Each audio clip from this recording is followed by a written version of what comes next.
As we previously discussed, recent polling shows 3 in 4 Americans view the economy negatively. As expected, President Biden reiterated his pledge to fight rising prices and inflation in his State of the Union address last night. Let's watch. One way to fight inflation is to drive down wages and make Americans poorer. I think I have a better idea to fight inflation. Lower your costs, not your wages. And folks,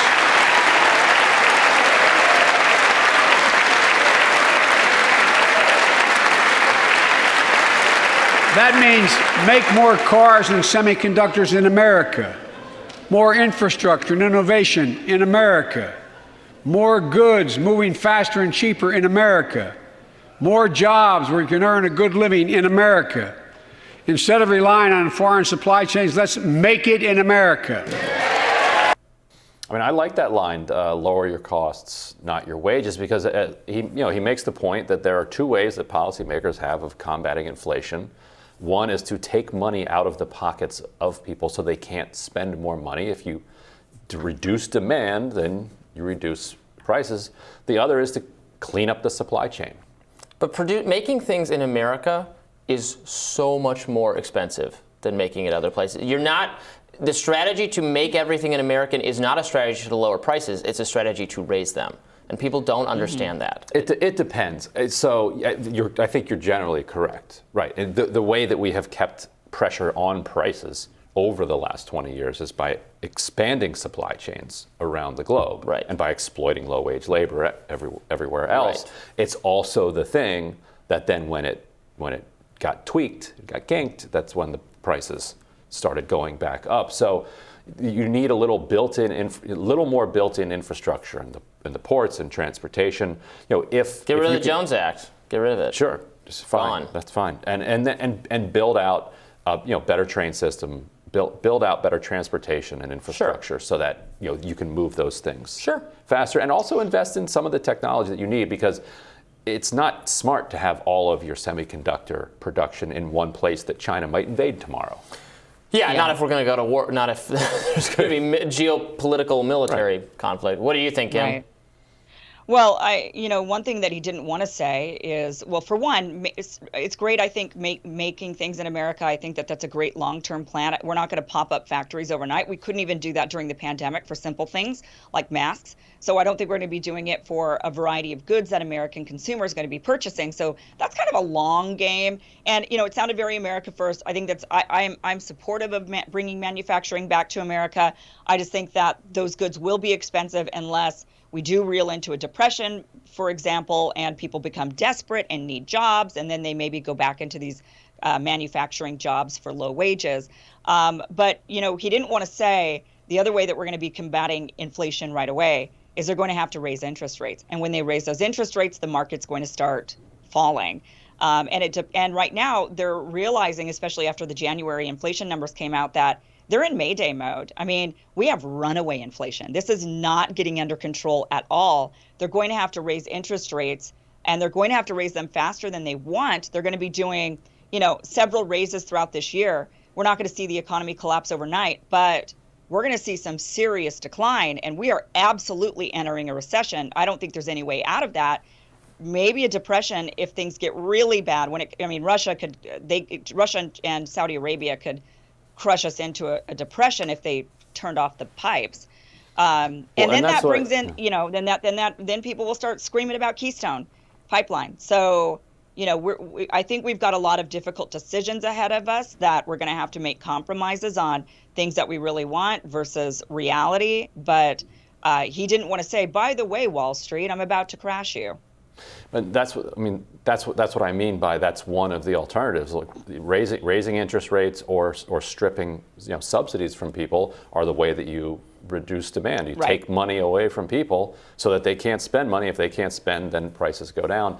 But there's also, yes, people will definitely be rattling on about Keystone. There's also that $500 to $700 billion in energy subsidies that are in Build Back Better that could, very quickly start ramping up, say, a geothermal retrofit for residential homes around the country. You don't like propane and oil anymore because it's costing 3 times what it used to. Well, geothermal, or throw solar panels on your roof, or you got to get permission from your local.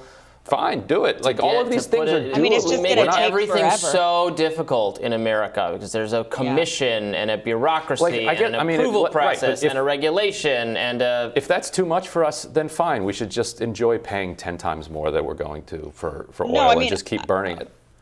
I mean, I'm with you, Ryan. I totally think we need to be transforming and getting off of these fossil fuels because of look at where we're at right now and how reliant we are and how damning that is for our economy, or it's going to be, and it is currently.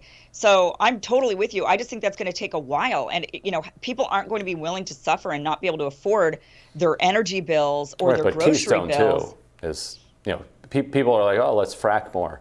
Or let's lay another pipeline, but that also takes longer than it would to get a geothermal install in your house. Our government makes everything much more difficult because of the regulatory process, the rules on labor, the rules on how you use land. You have to have environmental impact. You have to consult with. I'm for cutting some of that red tape. Let's do it. Oh, we got to cut it. We got to cut it, Ryan. Yeah. Snip. But a lot of these municipalities, I think, are going to have to move toward wind and solar projects too. Yeah. Which the timeline for those against a gigantic pipeline and a new refinery are they're competitive at a minimum, if not faster. But yes, this energy shock that we're facing now from the war that's sending oil prices up to what just touched $113 a barrel is going to transform our economy in a way that we haven't seen since like the kind of like Arab oil boycott. Well, we were doomed anyway. I mean, I don't want to say that it's the war specifically. I don't want to give Biden that out. And it's really not, the economy issue is not even Biden's fault. This is a accumulation of bad policy, really not fixing what happened after 2008 properly, just kicking the can down the road. But certainly we could be in a worse position if those countries decide to retaliate, if they just say, okay, this is what we're going to do, because of all of these heavy sanctions. So we'll see what happens on that front. But right now we're suffering. Right now we were already going to be facing a recession because they have to raise those interest rates. They have to somehow figure out a way to control inflation. How fast they raise those interest rates has everything to do with what a little incremental raise is going to do. If it makes a dent in the inflation at all. And if it doesn't, then they have to raise it even more. I mean, they don't know. I mean, that's the thing, is they have no idea yet. And they said this month they were going to do it. I'm not sure if they will anymore because of the war. They're still signaling that they might, but you're right. Because of the war, they might not. But if you separate out the energy costs, which are so geopolitical, this is something that Saudi Arabia and Russia previously, if they do more output, those prices come down. That's not interest rates, right. that's not supply and demand. Right, so they haven't yet. So to try to then use interest rates as a tool when over the last several months you've had the rate of inflation increase either in flattening out in some months and the rate of increase decreasing.